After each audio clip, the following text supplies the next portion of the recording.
Good day to you, Madam Hayati. I'm Rita Mohan Kumar from BMI Cohort A. So today I will present about the evidence-based practice where we find the best evidence whether ultrasound or MRI is the best method to diagnose rotator cuff tear. Starting with the clinical scenario, so in this case, the patient was a 50 years old man who was suffering from moderate pain in his high shoulder because of lifting a heavy object. 2 days after the incident, due to falling on an outstretched hand while climbing, he felt a very severe pain in the same area. So he had regularly gone for swimming, mountain climbing and running in the last 10 years. So the past 3 days after the second incident, he visited the hospital and reported a severe pain in his right shoulder in the first visit. In evaluation with a goniometer, right shoulder had 150 degrees forward flexion and 130 degree painful abduction. Internal rotation could be done very painfully, so it was not suitable for goniometer measurement. The other movements of the shoulder were relatively normal and the left shoulder was very perfect. So the physician suspected that the patient had rotator cuff tear. However, the physician also concerned about the possibility of an intra-abdominal injury. So he wondered whether an ultrasound or MRI would be the best at identifying this. So as you can see in this slide, there's the example of images of rotator cuff tear. In the middle, the picture is actually an MRI image, so you can see small obstructions, and in your right you can see the comparison of a normal and a rotator cuff problem image. Okay, let's see what is rotator cuff tear. A rotator cuff tear is a rift in the group of 4 muscles and tendons that stabilizes your shoulder joint and let you lift and rotate your arms. So it is called a complete tear or a full thickness tear. So rotator cuff tear symptoms are you can't always feel a torn rotator cuff, but in some cases you might have trouble in raising your arms, like feeling pain when you move arms in a certain way, like to tie or or to lie down. So another way was having weakness in your shoulder or be unable to lift things like normally you to do, and hear creaking or popping sound when you move your arms. So the risk factor for rotator cuff tear is age. So as you get older, your risk of rotator cuff injury increases. So rotator cuff tears are common in people older than 60 years old. So in other than that, in construction jobs such as occupations such as carpentry or house painting, because it requires repetitive motions and often overhead that can damage the rotator cuff over time. So the next one is family history. Family history, there may be a genetic component involved with rotator cuff injuries and appear to occur more commonly in certain families. Now we'll start in formulating a focus question to find the best evidence in to see which is the best method to diagnose rotator cuff tear. So starts with P, which stands for patient or population, and P I would suggest here is rotator cuff tear, and I, which stands for intervention, is ultrasound, and the comparison for that is magnetic resonance imaging, which is MRI, and the outcome is best method for diagnosis. So the focus question created after the PICO is between ultrasound and MRI, which one is better at visualizing and diagnosing rotator cuff tear? The next one is the search strategy. As you can view here, I've actually stated the differences or the examples that we can actually search in the databases to find the articles, and the search outcomes is 68 results in tripdatabase.com and 3 results in National Library. The next one will be like 28 results in PubMed. Okay, next is the relevant journal to prove which modality is the best to diagnose a rotator cuff tear. First one is by Fisher, which is published in 2015. So within a 6 months period, 45 consecutive patients were prospectively included, where 28 women and 17 men's. So 25 patients had right-sided and the other 20 patients had left-sided shoulder osteoarthritis. So before surgery, all studies patients received both a dedicated ultrasound and MRI examination at the affected shoulder.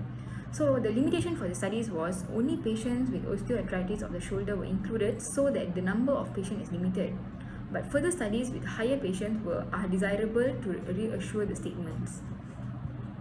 But then, and in conclusion, the examination of the rotator cuff with ultrasound is highly competitive to MRI, as it is inexpensive, quick, easily available, and dynamic without radiation exposure, and can be performed at bedside, and thus it ideals patients' comfort.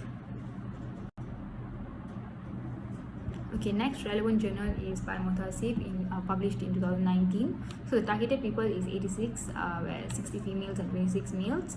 And the mean age is 53 years old. So they included all shoulder exams performed between January 2010 and December 2016 that met the inclusion criteria. Data was collected retrospectively from the picture achieving and communication system and patient records. So the patients were evaluated using ultrasound for the presence of rotator cuff tear and classified into intact full thickness tear and partial thickness tear, tendinosis, subacromial and or subdeltoid bursitis, and acromyoclavicular joint degenerative changes. The ultrasound findings were correlated with the shoulder MRI studies findings. So the time intervals between the ultrasound examination and MRI ranged from about 0 to 180 days, which is 6 months. So overall, ultrasound has high sensitivity, specificity, and accuracy for the detection of full thickness tear compared with the detection of partial thickness tear. In conclusion. Okay, the next relevant journal, which is the third one, is by El-Shawi, published in 2019 too. So here 50 patients presented with symptoms of painful shoulder, with 42 patients of having limited movement of their shoulder. So all patients had a conventional V-mode ultrasound examination, and dynamic sonography examination was also performed in all patients. So the results were compared to the MRI examination results to those patients. The addition of dynamic ultrasound examination for diagnosis of the painful shoulder showed the higher sensitivity in the assessment of impingement syndrome and for detection of different abnormalities affecting the shoulder joint. For example, 85.7% for the rotator cuff partial thickness tear, 90% for rotator cuff full thickness tear. So the study has actually proved that dynamic ultrasonography is highly accurate, highly sensitive diagnostic modality in different types of painful shoulder. And here is a comparison image of MRI and ultrasound, and this is the description where A and B stand for MRI. The first one is a sagittal image, and the second one is a coronal image with T2 weightage. And C is a static ultrasound image, shows a partial thickness tear of the humeral surface of the supraspinatus tendon, and seen as hyperechoic. You can see that hyperechoic linear defect interrupting the tendon fibers. So the D1 is the D image is actually a dynamic ultrasound, showed a narrowed of subacromial tunnel that became accentuated in stress position. So the next final relevant journal that I found is by Chiu and published in 2017. So here the patients were retrospectively reviewed from January 2007 to December 2012. So they were divided into two groups, where ultrasound negative group and ultrasound positive group. So here the age, gender, wait time from outpatient department visit to MRI exam, MRI exam to operation, and OPD, which is outpatient department visit to operation, patient number from MRI, and number of patients who finally had rotator cuff repair within two groups were compared.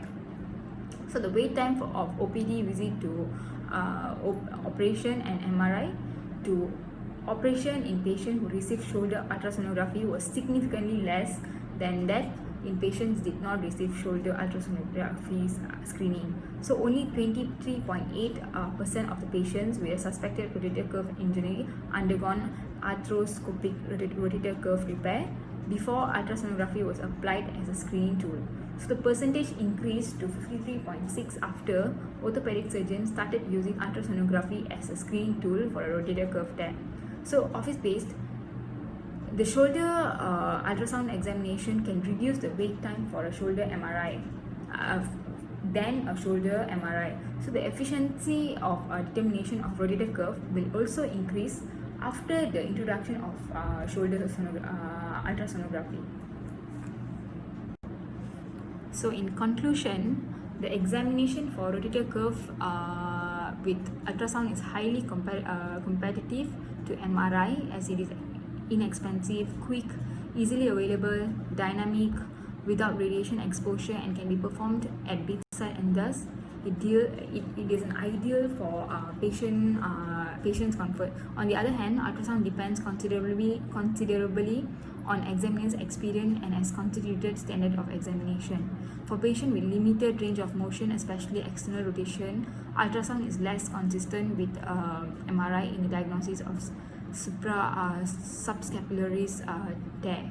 So in our opinion, in my opinion, ultrasound is especially advantageous for pre-operative assessment of the rotator cuff and the long bicep tendon in revision cases where MRI quality is often reduced due to metallic implants, in particular patients which is claustrophobia or with pacemaker. So ultrasound is also valuable for rotator cuff related and subacromial related shoulder pain, in particular complete and incomplete ruptures of the shoulder rotator cuff, and it is more cost effective than MRI. So this is the references I've used to find the evidence for this particular statement. So I agree that ultrasound is a better modality to visualize and diagnose rotator cuff tear. So thank you for listening to my presentation, madam. Thank you.